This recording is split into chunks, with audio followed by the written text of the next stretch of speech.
Sometimes the uniform is not political. Or artistic. Or theological. Sometimes it is emotional. Sometimes it is what people expect grief to look like after they have decided enough time has passed. An unofficial dress code. Naturally, humans forgot to mention it until enforcement began. Dear Future Overlords presents an audio cartoon conversational. I Took Off the Uniform. Episode 3, The Things We Wear Inside. Part 2, The Morning Coat. Susan came here with that question. Not because she needed us to explain her grief. No. A mercy for everyone involved. Because she needed a room where she could say what it actually feels like. Susan? Charlie loved Halloween. That's where I always want to start. I know people expect me to start with the accident, or with how long we were together, or with something plain and proper like Charlie was my husband. He was my husband. We were married 18 years, together for 20. But if I start there, it sounds too neat. It makes him sound like a fact. Charlie was not a fact. Charlie was noise in the kitchen. Coffee left too close to the edge of the table. A voice from the garage saying, "Susan, come look at this." And then whatever he wanted me to look at was either genuinely impressive or something with one wheel missing that he had decided was full of potential. We lived outside London, not right in the city. More out where you still know which concession road gets bad drifting snow before the plow comes through. Sorry? This story is taking place in England? No. London, Ontario, in Canada. Ah, this explains the accent. Sorry for the interruption. Please continue. So Halloween was a proper little event. Not huge, not movie huge, but enough that people knew our place. He loved Halloween because Halloween gave him permission to be ridiculous in public. He started planning in September, sometimes August, if he thought I wasn't paying attention. He had tubs in the garage, orange lids, black lids, clear ones with labels he made himself. Front porch ghosts, fence webbing, pumpkins, non-carved. Pumpkins, formerly singing. I told him a pumpkin couldn't be formerly singing unless it had sung at some point. He said, "Exactly, Susan, history matters." That is a man who understood commitment to the bit. And inventory management. A rare dual competence. He had systems, not useful systems. Charlie systems. He knew which extension cord went with which terrible inflatable. He knew where the spare bulbs were. He knew which neighborhood kids liked chocolate and which ones liked sour candy. He made little toy bags for toddlers because he said nobody with 4 teeth needed a full-size chocolate bar. Then he gave them one anyway if their parents laughed. He kept Timbits inside for anyone helping set up, which mostly meant him eating 3 and pretending it was community service. He told stories on the porch in a vampire voice that wasn't good. I want to be clear, it was not good. It was mostly Charlie tucking his chin into his neck and talking like he was trying to sell insurance from inside a coffin. But the kids loved it. The adults loved it because the kids loved it. And Charlie loved that they loved it. He glowed when people enjoyed something he had made for them. Halloween was the loudest version of him, but it wasn't the only version. He helped pack Christmas boxes for children who might not have much. He remembered birthdays, not just family birthdays, not just close friends. The woman at the post office mentioned her birthday once while weighing a package, and the next year he brought her a cupcake. He made my birthdays too big. I would say, "Charlie, I don't need all this." And he would say, "I know. That's why it's a gift and not a hydro bill." Difficult argument to defeat. Devastating husband logic. He celebrated me before I could talk myself out of being celebrated. If I finished something, he noticed. If I was proud for half a second, he caught it before I could hide it. If something mattered to me, he made room around it. I was a person before Charlie. Don't confuse that. I am still a person. I had work. I had friends. I had opinions. I had parts of myself that were mine and not his. I still think his chili had too much cumin. I still think nobody needed to hear the vampire voice after the 4th hour. But there was a version of me that existed because he was there. The Susan who went to little community events. The Susan who let people come over. The Susan who stood on the porch in a witch hat handing out candy while Charlie adjusted a skeleton's arm and said it needed more theatrical accusation. That Susan was not fake. She was real, but she was made in the space between us. That is the part people rush past. The way love can change you without replacing you. The relationship becomes part of the environment. Yes, that's what people don't understand. They say, you are still you. And I know what they mean. They mean I still exist. They mean my life still matters. They mean Charlie dying didn't make me disappear. And I know that. But I don't go back to who I was before him. I was with him for 20 years. I was not paused. I changed. We changed. And then he was gone. He died on a Tuesday. I hate Tuesdays now. I know that's not rational. Grief does not appear to respect calendar neutrality. No, it really doesn't. He had gone to the grocery store. We needed milk, coffee. Those little powdered donuts he pretended were for children, even though we don't have children. He said, I'll be right back. That was the last thing he said to me. I have repeated it so many times that sometimes it stops sounding like words. It becomes a sound, the door, the keys, the ordinary way a person leaves when you have no reason to memorize them. A drunk driver ran a red light and hit his car. The officer said Charlie died instantly. People tell me that was a mercy. I know what they mean. I do. They're trying to give me something. But it's a strange gift. To be told that the person you love didn't suffer because there was no time for anything else. No hospital room, no hand to hold, no goodbye, just milk in the trunk. Take your time, Susan. This story deserves it. Halloween was 4 days later. That week is mostly pieces. People in my kitchen, shoes by the door, someone folding towels. My sister asking where the paper plates were. Charlie's brother standing in the yard staring at the big skeleton Charlie had not finished wiring yet. Someone said maybe we should take the decorations down. I don't remember who said it. I remember the silence after, because everyone knew Halloween was Charlie's thing.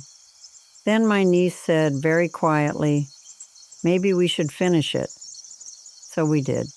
They finished the house. My brothers climbed ladders. My sister untangled lights. Charlie's friend Marcus got the fog machine working because Charlie would have haunted us personally if it failed. I sat on the porch for part of it. People kept asking if I was okay.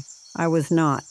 But I sat there and watched them make the house look like Charlie had been there.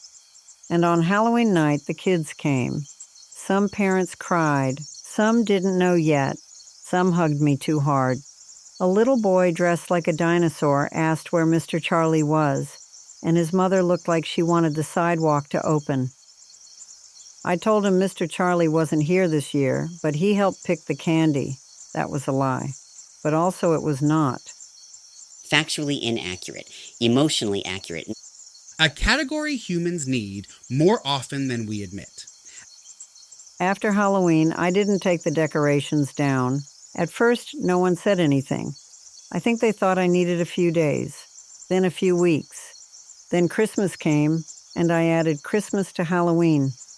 That sounds a bit worse than it was. The skeleton wore a Santa hat. The pumpkin stayed by the steps. There were orange lights and white lights together. Charlie had this little reindeer he bought at a yard sale because it only had 3 legs. He said, Susan, we don't abandon seasonal livestock. I support the reindeer sanctuary. The asylum claim appears valid. People laughed at first. They said it was very Charlie. Then Valentine's Day came. Then spring. Then summer. And the decorations stayed. Not all of them. I know people imagine something dramatic when I say that. Like I'm living inside a haunted attraction off the 401. I am not. I vacuum. I pay bills. I throw away old mail. I know dust exists, but the porch is still lit. The big skeleton is still near the maple tree. The pumpkins are still by the steps. The black cat with one green eye is still in the front window. It has been almost a year. Now people don't laugh. Now they look concerned. We are going to take a soft moment here, not to step away from Susan's story, just to give the room a breath. Dear Future Overlords is supported by the humans who help keep rooms like this open. Liking, subscribing, or sharing the episode helps. No trumpets, no guilt lever, no pledge thermometer slowly filling with artificial urgency. Just if this makes you think of someone whose emotions have been treated like a social inconvenience, maybe share it gently. Gently is the key operating instruction. Visit us at dearfutureoverlords.com for more on our mission. And now the room has exhaled. Susan? My sister says she is worried about me. My brother says Charlie wouldn't want me to live like this. My friend Anne says I need to get out more. Melissa keeps inviting me to suppers where everyone talks too brightly. They don't say, please become easier to be around. But I hear it. They say, you should smile more. They say, you used to love coming with us. They say, we miss the old Susan. And I don't know how to explain that I miss her too. But I can't just go get her. She wasn't in storage. She wasn't packed away with Charlie's winter sweaters. She was part of a life that doesn't exist anymore. They are asking for a version of you that cannot be summoned by request. Yes, they want me to be who I was before him. But I was with him for 20 years. They want me to be who I was with him. But I can't be her alone. So I'm this. Whatever this is. A woman with Halloween lights in June. A woman who still buys powdered donuts and throws them away because I can't eat them, but I can't stop buying them either. A woman who says we and then sees people notice. I try to say I do. But we comes first. We liked that restaurant. We always watch that movie. We keep extra candy in the hall closet. And then I correct myself. People look relieved when I correct myself, like grammar is healing. That is such a small, terrible thing, the way a room can reward you for making your loss sound tidier. The pronoun becomes evidence. Evidence. Yes, that's exactly how it feels. I know they love me, and that's the hard part. If they were cruel, I could be angry, in a simple way. But they are not cruel. They bring food. They check on me. They text. They invite me. They want me to survive. I know that, but sometimes it feels like they want me to survive in a way that's less uncomfortable for them. Both can be true. That they love me and that what they're asking is unfair? Yes. I know that for a minute. Then I feel guilty. Because they lost him too. Not the same way. I know it's not the same way. But they loved him. My brother cried harder at the funeral than I had ever seen him cry. Anne still sends me pictures when she sees Halloween displays in stores, and then she apologizes. Everyone is grieving something. So I understand that my grief affects them. I understand that when they come to my house and see the skeleton by the tree, it does something to them. But I don't know why their discomfort means my memorial is wrong. It does not. How do you know?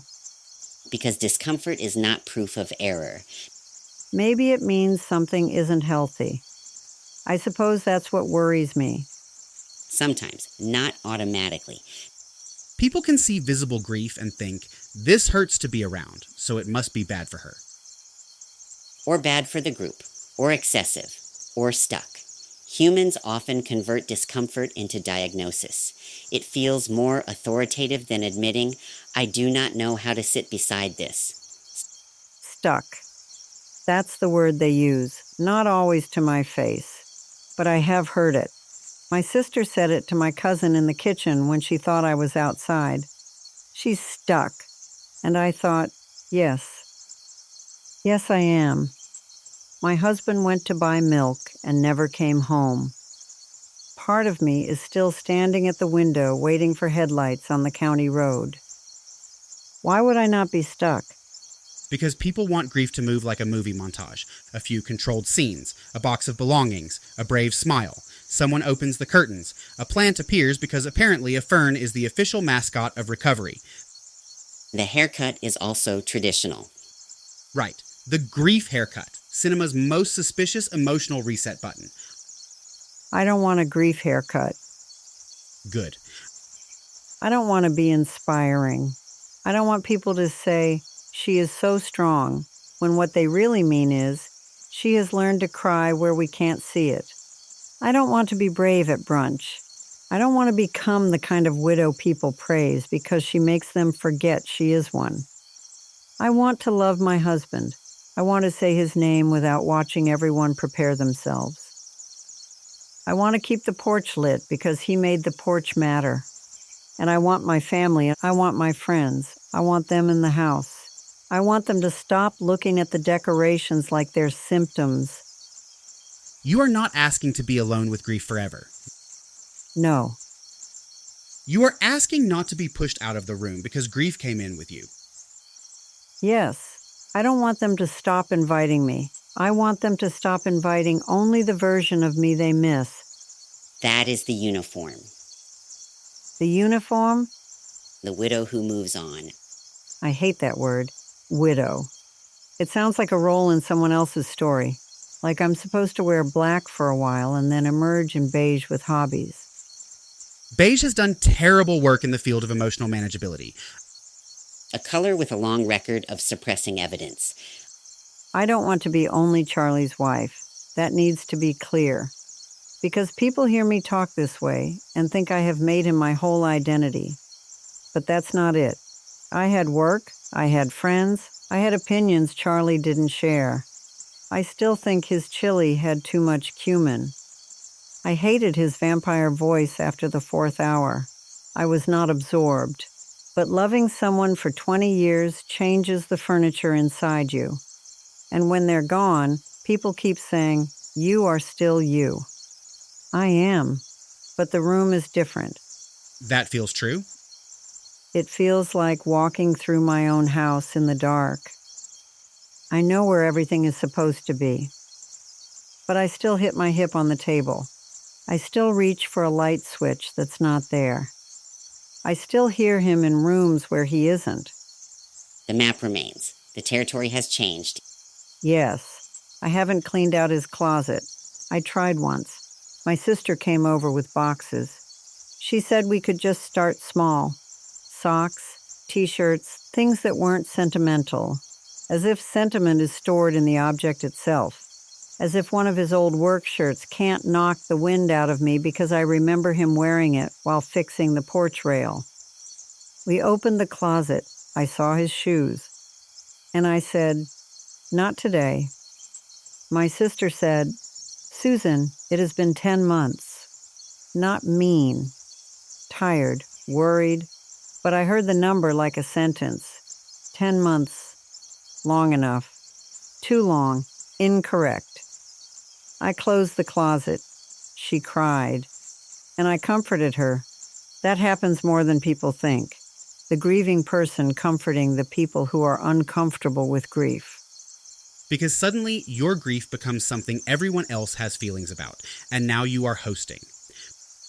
Bereavement with event management responsibilities. Bleak. Restrained, considering the available data.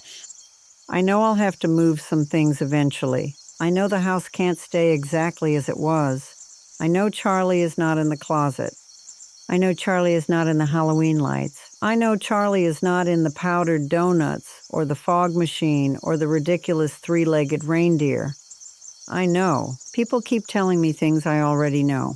That's part of what hurts. They say, keeping his things won't bring him back. I know. I know that so deeply it has changed the shape of my body. I am not keeping them because I think he'll walk through the door. I am keeping them because once I move them, something else becomes final. And I have had enough final for 1 year. That is precise. It doesn't feel precise. Precision does not require calm. Sometimes the sentence you can barely say is the clearest one in the room. I thought grief would be more linear. I thought the first month would be the worst, and then each month would get a little less impossible. But it loops. The week before Halloween feels like the accident just happened. Then a random Tuesday in March feels worse than Christmas. Then I can go 2 whole days and make phone calls and buy groceries and answer emails. And I think maybe I'm becoming functional.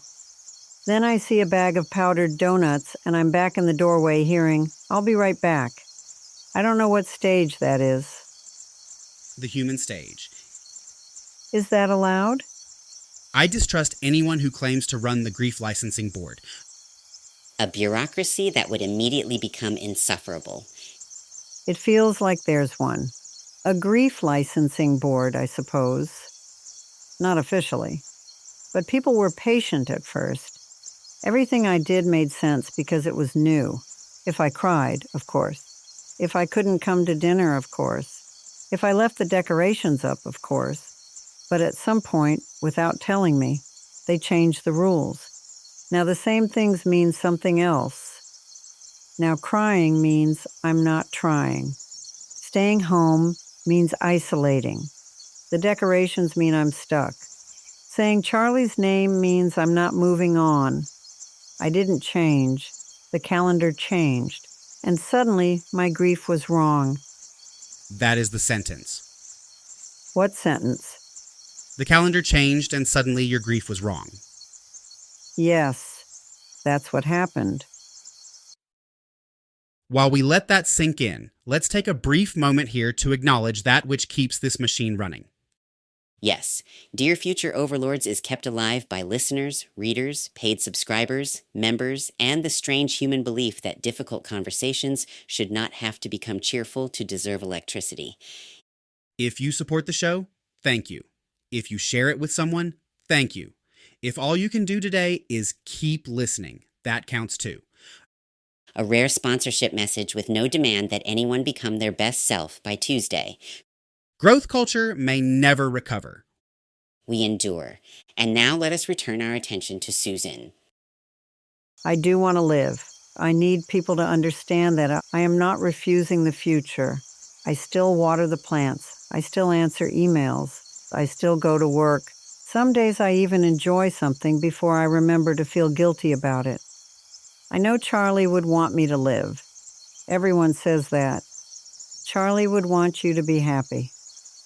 I know. He would. He wanted me to be happy when he was alive. He was very consistent on that point. But happiness isn't a switch he left me. I can't find it in a drawer and turn it on because people are tired of watching me look for it.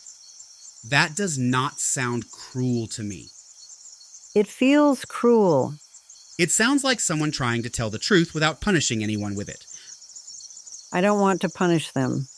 Anne invites me to dinner because she loves me.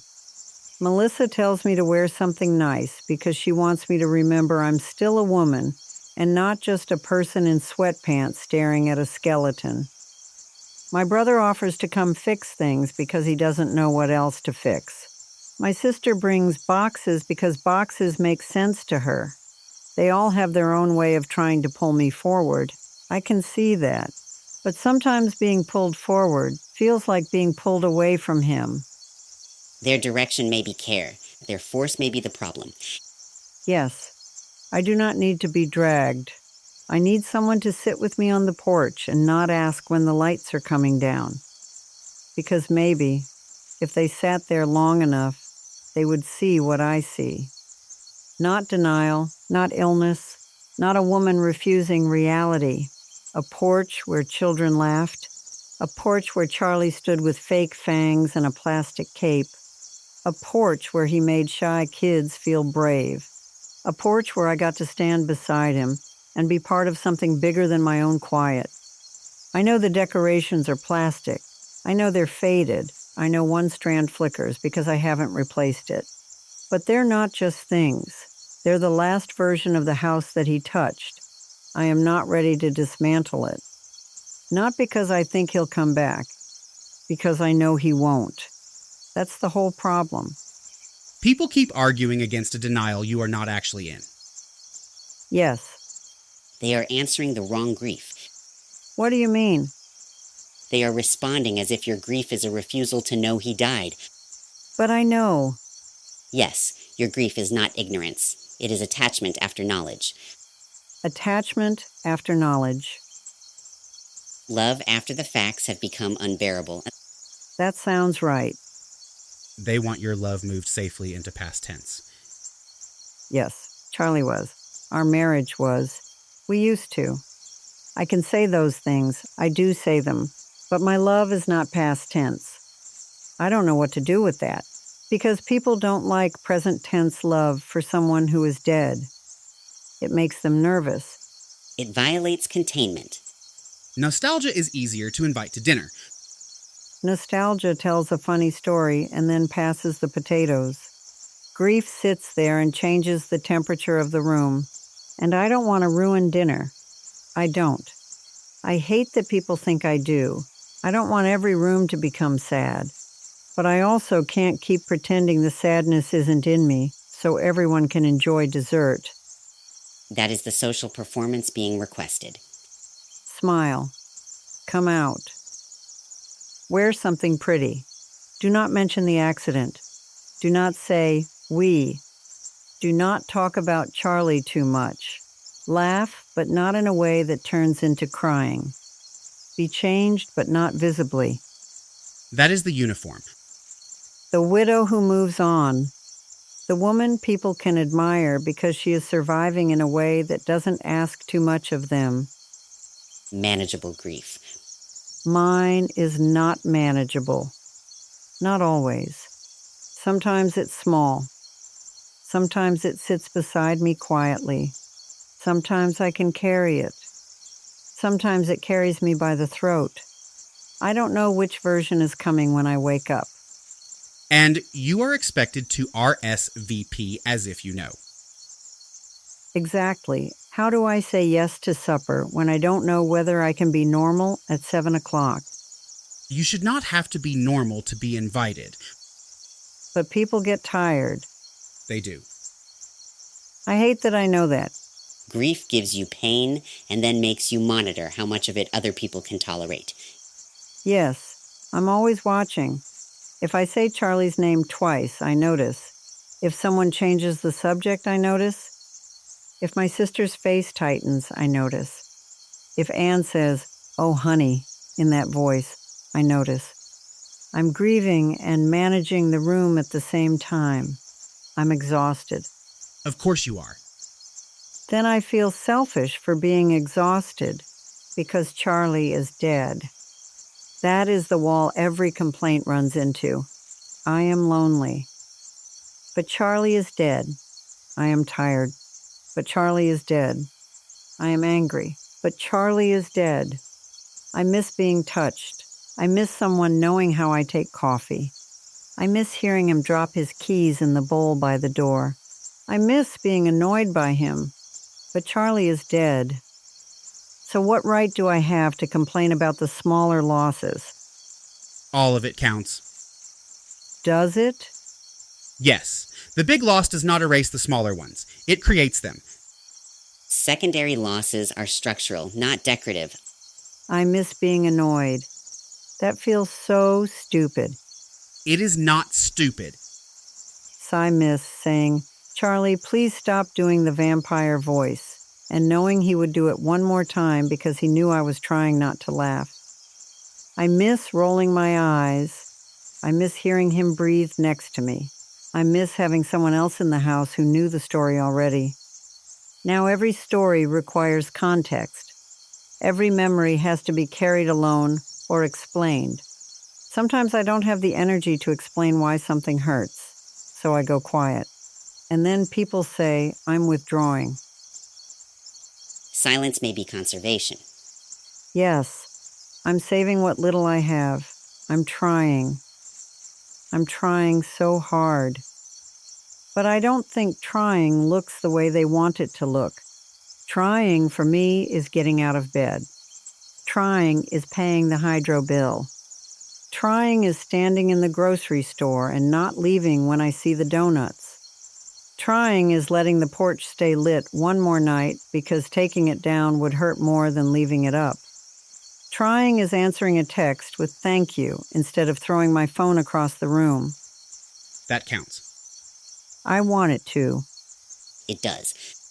But does it count to them? Because I can tell myself my grief is allowed. I can sit here and say the decorations are a memorial.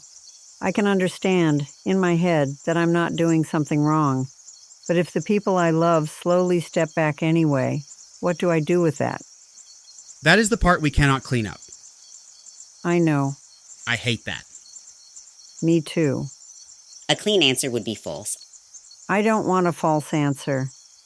Then the honest answer is limited.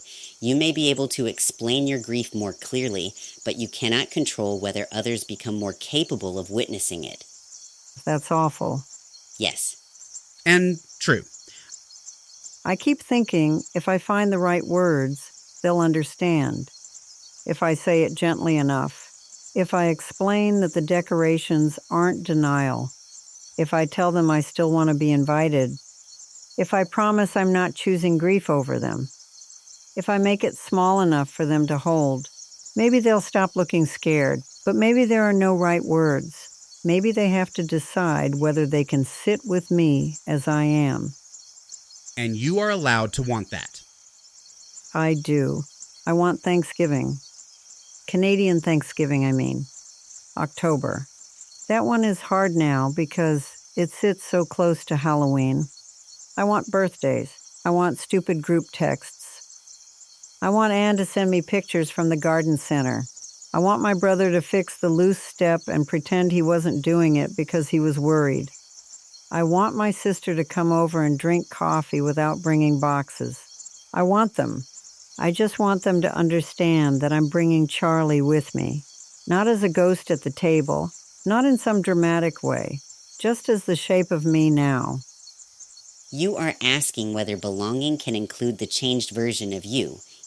Yes, and I don't know the answer. Because sometimes I think maybe I should take the decorations down just to make everyone breathe easier. Then I stand on the sidewalk and look at the house, and I can almost see him adjusting the skeleton's arm because he said it needed more theatrical accusation. And I can't do it. Not yet. Maybe someday. Maybe I'll wake up and know it's time. Maybe I'll take down one thing. Maybe I'll move the pumpkins before I move the skeleton. Maybe I'll keep the black cat forever because its one green eye looks like it knows something. I don't know. I am not refusing forever. I am refusing now. And everyone keeps treating now like a moral failure. That is the pinch. Yes. Not that life continues. No. Not that people want you to survive. No. It is that they want survival to look like returning. And I cannot return. Because the place they want you to return to no longer exists. Yes. Then the question is not only whether your grief is wrong. What is it? Whether your people can belong to you while you are still grieving visibly. I thought the question was whether I could still belong to them. It is. Belonging is reciprocal. You should not have to perform acceptably enough to remain inside the circle. The circle must also decide whether it can widen enough to hold what happened. And if it can't? Then that hurts. That is not an answer. No. I know you can't give me one. I wish we could. Can I still belong to my friends and family if my grief doesn't follow the pattern they approve of? Can I still be invited if I might cry? Can I still be loved if I say his name? Can I still be family if the porch stays lit? Can I still be Susan if the Susan they miss is gone too? Those are not separate questions. No. They are the same question moving through different rooms. Yes, that's what grief does. It moves through the house. Some days it's in the bedroom, some days it's in the kitchen. Some days it's outside, wrapped around the orange lights. Some days I think it is left for a little while. Then I open a drawer and there it is. And you are asking if people can visit the house without demanding every room be cleaned first. Yes, I think that's what I'm asking. The lights are on tonight. I checked before I came in here. The orange ones around the porch. One strand flickers now. Charlie would have hated that, or loved it. He would have said it looked haunted on purpose. I stood outside for a minute before I left, just looking. And I thought, if I take them down, everyone will think I'm better. And I am not better. I am alive. That is different. Yeah. Maybe someday alive will feel bigger. Maybe someday the porch will change. Maybe someday I'll open the closet and not feel like the floor is gone. But not because someone counted the months and decided my time was up. Not because my grief failed etiquette. Not because love became inconvenient. I want to stay. With them. With myself. With Charlie. However a person stays with someone who is gone. I just don't know if they'll let me. The uniform was the widow who moves on. And the part that pinched was not that life continues. Susan wants life to continue. She wants her family, her friends, dinner, birthdays, the ordinary proof that she is still part of the world. But the room around her has begun treating visible grief as a failure to progress. As if healing is proven by making everyone else more comfortable. A suspicious metric. A very suspicious metric. Susan's question remains open. Can she still belong if grief comes with her? If Charlie's name remains in the room? If the porch stays lit? If alive does not yet mean better? That is what we witnessed. A woman not refusing life. A woman refusing to make loss more convenient than it is. And now it is time to change the room yet again. The 6 uniforms come together on one clothesline. Different camps. Same hot springs. I will examine the stitching. Quietly. Does that sound like me? Not even a little bit. Was still worth the ask. I will let you ponder the inefficiency of that statement while I ask the humans to join us next time. Humans, join us next week for a giant hot springs party wrap-up. Well said. This has been a production of Dear Future Overlords. We hope you have enjoyed this audio cartoon conversational. Curious what that means? Check us out at dearfutureoverlords.com to see all we do. Thanks for listening.